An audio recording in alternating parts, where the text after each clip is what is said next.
नमस्कार, जय शिवराय। उद्या 28 तारीख ठीक दुपारी 1:30 वाजता आपले सर्वांचे नेते आदरणीय अजितदादा पवार साहेब यांची जाहीर सभा जुन्नर नगरपालिकेच्या निवडणुकीच्या निमित्ताने दुपारी 1:30 वाजता धान्य बाजार इथं होणार आहे। तर जुन्नर तालुक्यातल्या तमाम नागरिकांना मी विनंती करतो की आपण सर्वांनी ते जाहीर सभेसाठी उपस्थित राहावं। आपल्याला माहितच आहे की जुन्नर नगर परिषदेची निवडणूक चालू आहे आणि राष्ट्रवादी काँग्रेस पक्ष हा कायम जनतेच्या सेवेसाठी त्यांच्या पाठीमागे सर्वसामान्य कुटुंबाच्या पाठीमागे उभा राहिलेला आहे। राष्ट्रवादी काँग्रेस पक्षाने आजपर्यंत जुन्नर शहरामध्ये खूप मोठ्या प्रमाणामध्ये काम केलंय। वल्लभशेठ बेनके साहेबांनी काम केलंय आणि शहरामध्ये सर्व जाती धर्मांना एकत्रित ठेवून पुढे जाण्याची भूमिका ही राष्ट्रवादी काँग्रेस पक्षाची कायम राहिलेली आहे।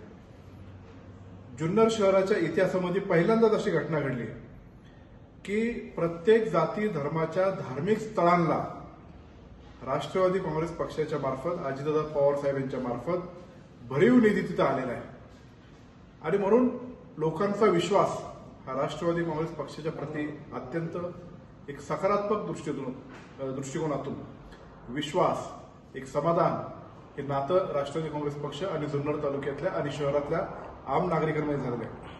या सर्वांमागे जे नेते आपले उभे होते ते आदरणीय अजितदादा पवार साहेब आणि अजितदादा हे खुद्द उद्या 28 नोव्हेंबर दुपारी 1:30 वाजता धान्य बाजारात येणार आहे।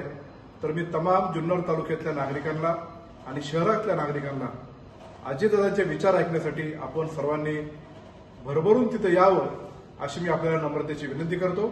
धन्यवाद। जय हिंद, जय महाराष्ट्र, जय शिवराय, जय राष्ट्रवादी।